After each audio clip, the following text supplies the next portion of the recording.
Good morning, and thank you for inviting me to speak here, or accepting my proposal to speak. As I said, Anna can't be here, so it's just me, but hopefully I'm not going to traduce her or say things that she wouldn't want me to have said. So my paper, or our paper, is going to look at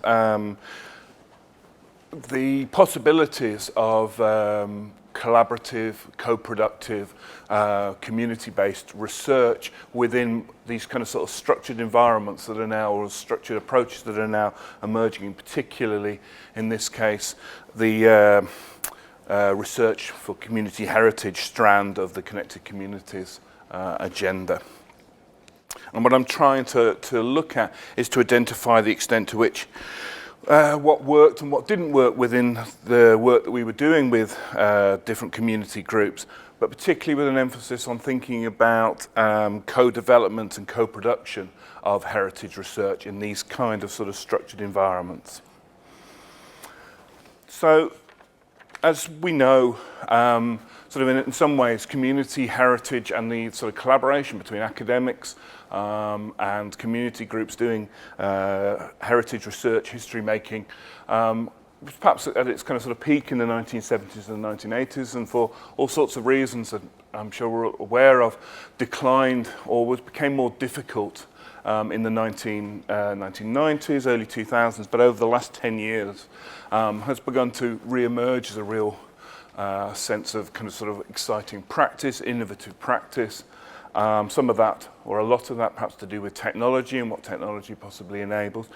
But it's also begun to feed into a research theme and interest in community and a kind of sort of governmental agenda around impact, evaluation, community engagement. And perhaps the best example, of course, of this coming together has been the Connected Communities theme, with its particular emphasis, or sort of for me quite pleasing emphasis on the fact that it wanted to include study on the changing nature of communities in their historical and cultural context, but also placed emphasis on research being not just about communities, but with communities and for communities. So taking research to communities, yes, but involving them in the communities.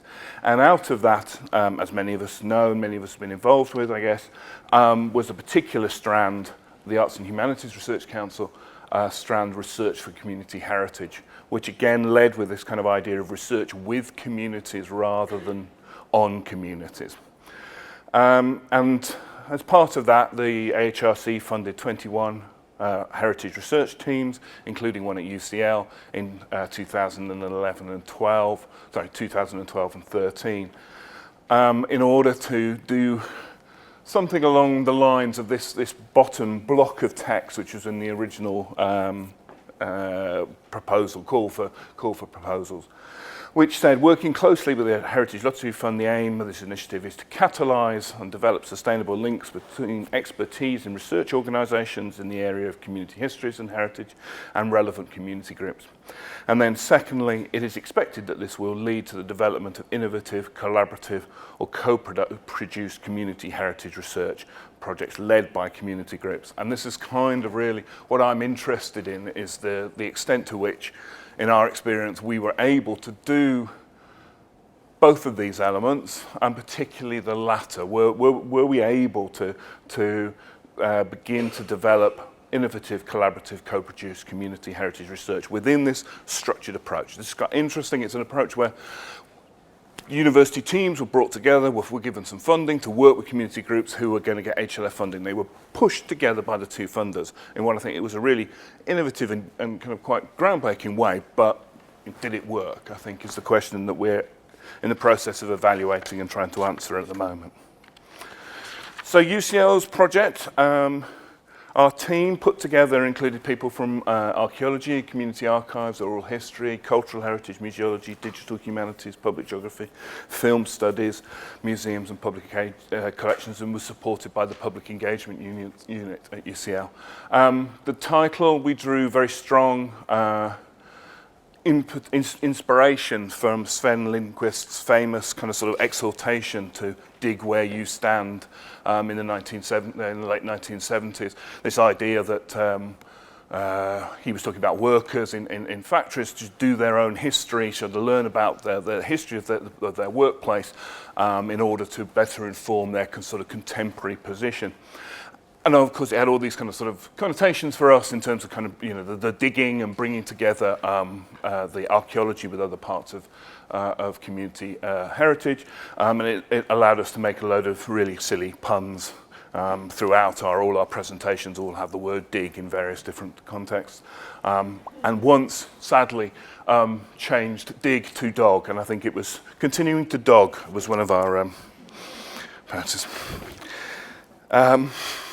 So these were the objectives we set ourselves, and I'm going to just quickly put them up there and then return to them slide by slide. So we were asked to organise a series of events and open days. We wanted to demonstrate the benefits of bringing together different approaches to community heritage. Community heritage is often done in kind of silos that archaeologists often don't work very closely with oral historians or archivists, or don't employ creative practice. But as we've seen by the presentation this morning, it's becoming more common. But it's one of the things that we really wanted to do was try to build that in, bring together these different elements to create something bigger and more depth. We were particularly interested in working with projects where young people were encouraged to participate in heritage activities. And we were going to try and do what we were asked to do right at the beginning, this idea of creating something innovative, something different, something participatory. So in terms of what we were able to do, so we did do and organise. We organised a lot of different kind of events and open days and activities. So lots of networking events for different groups to come. Lots of workshops. So workshops are one of the sort of key elements, and I imagine many of the other teams that were working around the country were doing the same kind of thing. So we had introduction to community heritage practice, applying for HLF funding, oral history practice, archaeological practice in all of the different aspects, how to do community heritage research techniques, disseminating heritage research, putting on exhibitions, preserving collections. Altogether, we think we probably had something like 250 people attending our events, representing around 30 or 40 groups over the period. So quite a sort of large number of people coming, for the most part coming into a university situation often for the first time, or certainly not a regular place from which they came to find information and sort of networking opportunities. We also ran a number of one-to-one surgeries, and these were probably the area where we were doing the most kind of sort of valuable work. So both before and so the way this worked was the HLF grants were put in around the summer of 2012, and they were notified towards the end of 2012. So we met some people before they put in their applications. We were working through with them what kind of work they would do. They would come with their idea, and we would work with them on how that might work and how it might go in, what UCL's role might be, how we might support it. And then we saw some of those same people, but also a lot of new groups, substantially a large number of new groups in November, ones who'd got their funding. So we then were working with them, well, what might we do over the next year or so? We also made a lot of presentations at various different conferences. Those tended to be more talking to academic or professional audiences, but there were sort of community heritage groups involved there as well. Did we demonstrate the benefit of bringing together different elements of community heritage? Well, I think so, to a certain extent. Certainly in those workshops and the surgeries, we were able to suggest it, because people often came with quite developed ideas about what they wanted to do. And so most of our kind of conversations would be is how to enable that, how to deepen that, perhaps how to bring other different elements in within their cost frameworks, which weren't great, £3,000 to £10,000, but how they could do other things in association with the university that might, sort of in some ways enable or transform their research. And some particular examples I think would be the Welling Archaeological Society, the summer school, and some of our collaborations with Grove Park Community Group and Mental Fight Club, where in all cases we were working with them on those original ideas that they had and expanding them into newer areas. So particularly with Grove Park, they were interested in doing a heritage walk initially, but it ended up they did a heritage walk, and they did an archaeological dig with schools, and they did oral histories on their community heritage, all sorts of kind of other activities which expanded into something much more significant. Creative participation by young people, yes, I think that was quite successful, but in a way we were looking, there were 75 groups funded by the HLF in London. We were originally expecting about 20, but they funded 75 when they bumped up the whole national funding of All Our Stories. We had a partnership with 15 of those groups and worked with some more, but we had a direct partnership with 15, and most of the 15 we were looking were groups that had strong elements of participation by young people. So we worked with Elder Terror, Paddington Arts Project, and Catch 22 on oral history and video history with school and young people, and we worked with East Finchley and Grove Park again on doing archaeological digs with school students. This one is the area where I think it becomes much more difficult. So this is the one where our objective basically mirrors in some ways, or tries to sum up what the HRC was seeking to get, which is both this idea of catalysing, developing sort of links between expertise and research organisations and community groups, and I think that in there is a kind of, there's perhaps a little problem in there, and it seems to represent quite an old-fashioned idea of where expertise may lie, I think. But it also, then it's this second part, expected to lead to the development of innovative, collaborative, co-produced community heritage projects. And we're trying to think about to what extent that was possible. So some of the groups in which, I think we did have some quite successful, we did something more than just sort of advise. We began to produce something with them that was significantly different. Hoxton Hall was a kind of sort of oral history trail process about linking the music hall to the community in which it was located. And a sort of a quote from them is that they felt that we'd supported them to shape and deliver a project that was of real relevance to the community of Shoreditch and our organisation. They assisted us to understand the ethics of our work and ensured that we were working within those ethics. This learning will be taken forward into our large-scale heritage activity, for which we've just received a big grant. So it was kind of a sense in which something in the conversation enabled them to do something more, and sort of there were lessons that they were taking forward.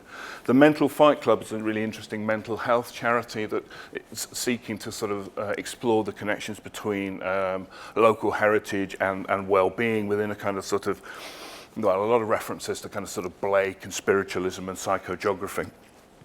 And that was a really fruitful collaboration between the two, between members of our team and the people in the Mental Fight Club, about developing a whole series of kind of activities, talks, walks, in which these ideas are explored, and we're using the expertise that lay within both sets of sort of collaborators in that area, and into something that again was that the participants were really very excited about. So this is a quote from the Mental Fight Club.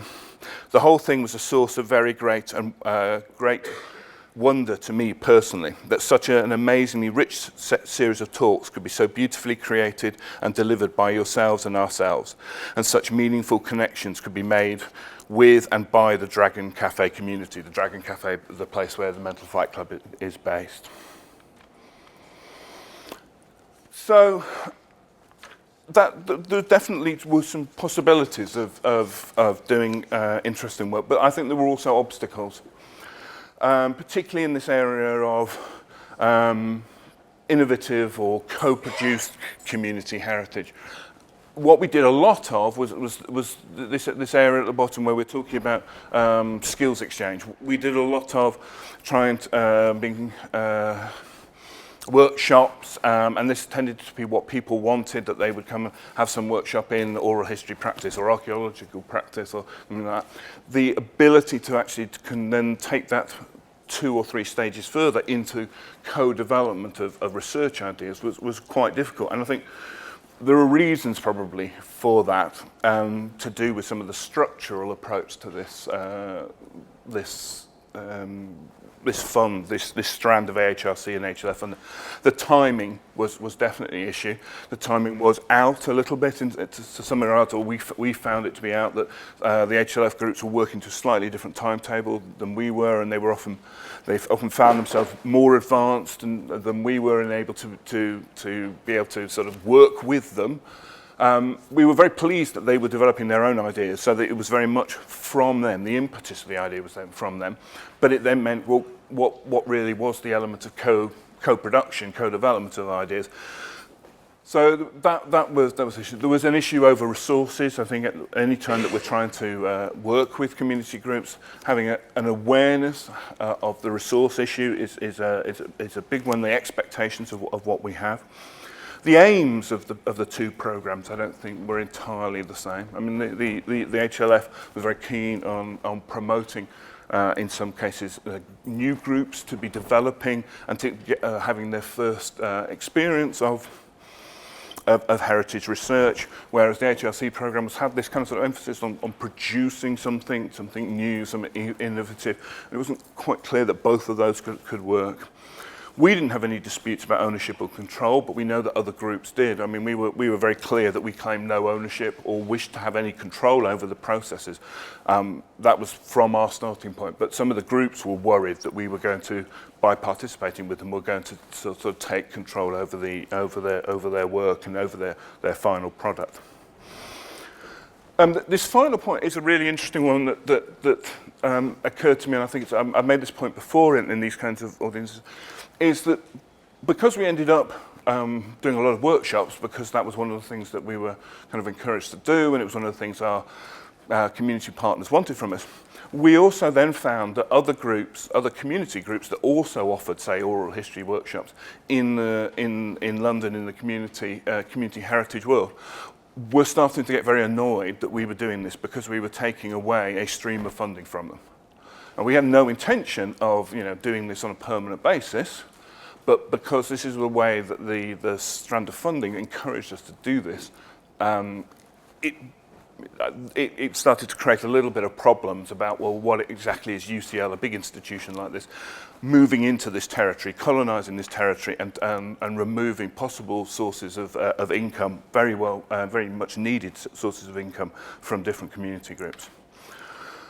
So, in sort of some rushed conclusion, one of the really interesting things about the development of the Connected Communities program is that some of the work that has been done on developing sort of kind of critical readings and literature reviews, and one of them is a literature review that's on the HRC's Connected Communities Scoping Studies website by Jury Lundy White, called Researching with Communities, and it talks about needing to build in an engagement cycle, that if you're thinking about engaging properly in order to end up with a sort of co-production, co-developed research, you need to think about these kinds of ideas. You need to think about the time involved, building in lots of time at the beginning and the end, trying to find ways of matching timetables, and academic timetables and community group timetables, community funding timetables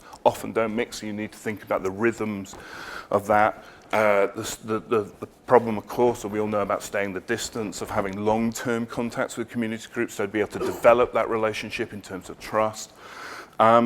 This is one I think is really important, the identification of mutual but not necessarily identical benefits. So at the beginning, identifying what your objectives out of the partnership are. They don't need to be the same, but they do need to be identified and equally valued at the beginning, so that you're seeking to finish that. And this is, I think, it's a really interesting one. Building trust and relationship do take a long time, but I think they need these periods before and after. This comes in again from this Jury Lundy and Wyatt study about saying, thinking about before you move into a formal project funding or a formal project of partnership, having a kind of sort of a time before where you can kind of sort of develop ideas, where you can mess about, you can think, you can work with people in order to develop something jointly, but also to have that evaluation period afterwards, evaluation working through, but evaluation reflective period afterwards, so that your relationship isn't just about that one project, it's about several. And that's where we think we are. If I just go back to this here, the way that I can understand that we might, those projects that we've had the most success with are those ones that we've had probably pre-existing relationships with. So people, we've all known, people have been working with them, they weren't all new. But it does say it is expected that this will lead to, and I think that's where we're looking, that we couldn't expect within these two, this mashing together of these two strands to have real co-production, co-development too much within those projects. But if we can build relationships from this strand, this being coming together, then we may well be able to develop those relationships in the future.